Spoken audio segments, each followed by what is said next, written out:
आम्ही त्यांना सांगितलं की हे सगळी परिस्थिती आहे तर तातडीची मदत करा. तुम्हाला आठवत असेल पाठीमागच्या काळामध्ये अशाच प्रकारे अतिवृष्टी झालेली होती. त्यावेळेस उद्धव ठाकरे साहेबांच्या नेतृत्वाखाली काम करत असताना बाळासाहेब असतील, जयंतराव असतील, आम्ही सगळ्यांनी तातडीची एक 10,000 रुपयाची मदत आणि जिथं अधिकची पाहिजे असेल तिथं अधिकची मदत ही केलेली होती. पंचनामे होत राहतील, बाकीचं पुढच्या जे काही मदत करायची ती होत राहील, अशाही प्रकारचा निर्णय घेता येतो. परंतु इच्छाशक्ती असावी लागते.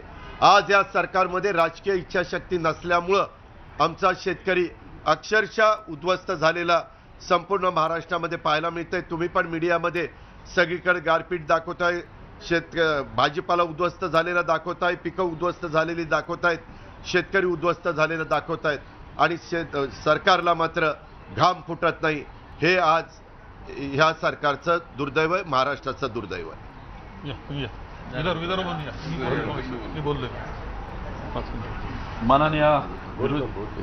माननीय विरोधी पक्षनेता अजितदादा, जयंतराव, त्या ठिकाणी असं थोरासाहेब, मला एवढंच म्हणायचं आहे की आज शासन नेहमी सांगते की कर्मचारी स्ट्राईकवर आहे म्हणून आम्ही पंचनामे करू शकत नाही. पण मी कालच माझ्या जिल्ह्यातून आलेलो आहे. सरकारी कार्यक्रम जे आहे, राज्याचे उपमुख्यमंत्री कार्यक्रम घेऊन आले, काल त्यांनी घेतला गुमगावला, तालुका हिंगणा, तिथं सगळे कर्मचारी हजर. आज G20चा कार्यक्रम चालू आहे, नागपूरवर सगळे कर्मचारी हजर. आणि शेतकऱ्याचं नुकसान झालं तिथे कर्मचारी हजर राहत नाही, ह्या पंचनामे करायला हजर राहत नाही. दुर्दैवाची बाब म्हणाल की नाही आपण त्या ठिकाणी. एवढा डेटा सरकार सांगतो. राज्याच्या मुख्यमंत्र्यांना परवाच्या दिवशी भाषणामध्ये सांगितलं की मी शेतकऱ्याला त्या ठिकाणी कुठल्या प्रकारे मोकळं सोडणार नाही, त्याच्या पाठीवर खंबीर उभे राहू. हे खंबीरतेचं आहे का? म्हणजे शासकीय कार्यक्रम करायसाठी त्या ठिकाणी सगळे कर्मचारी हजर आणि शेतकऱ्याचे आणि गरीब लोकांच्या ज्या ठिकाणी नुकसान झालं त्याच्या पंचनाम्यासाठी कर्मचारी हजर नाही. हा अत्यंत खेदजनक विषय त्या ठिकाणी आहे.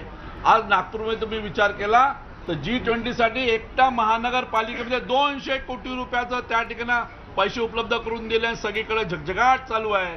पण तेच नागपूर ग्रामीणमध्ये आज शेतकरी हवालदिल झालेला आहे, त्याची नोंद सरकारच्या ती दिसत नाही. हे दुर्दैवाची भाग आहे म्हणून आम्ही त्या ठिकाणी निषेध करतो.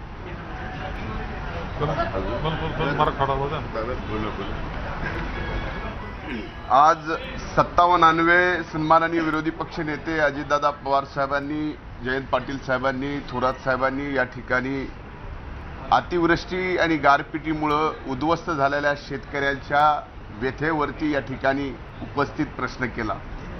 पण दुर्दैव आहे की एवढं असंवेदनशील सरकार या महाराष्ट्राने कधीच पाहिलं नाही जे आज आम्ही पाहतोय. आज जवळजवळ 60,000 हेक्टर जमीन प्राथमिकदृष्ट्या या ठिकाणी या गारपिटीमुळं आणि अतिवृष्टीमुळं उद्ध्वस्त झाल्याचे सरकारकडेच या ठिकाणी नोंद आहे. उद्या पंचनामे करायचे म्हणलं तर सरकार पंचनामे करायला कुठलाही कर्मचारी तयार नाही.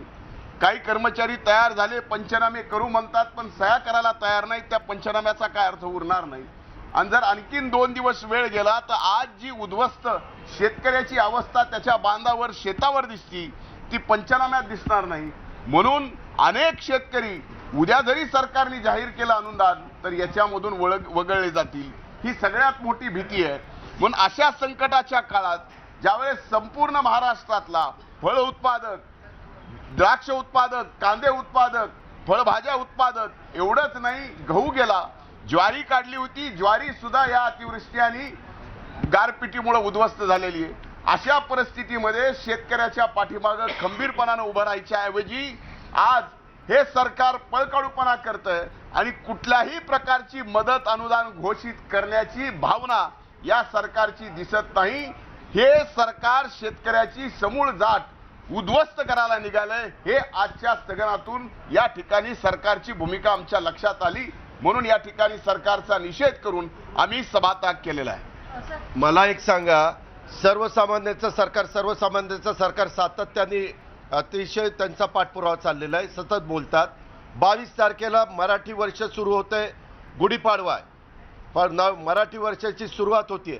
गुढीपाडव्याच्या दिवशी शेतकरी आज काय कुणाकडे बघणार आहे? कसा त्यांनी नवीन वर्ष साजरं करायचं हे सरकारला कळत नाही. मुख्यमंत्री, उपमुख्यमंत्री, कृषी मंत्री, सरकार म्हणून त्यांना त्याच्यातली काही गांभीर्य आहे का नाही?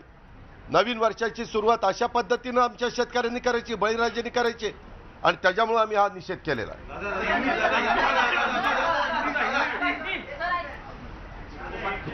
पाटील साहेब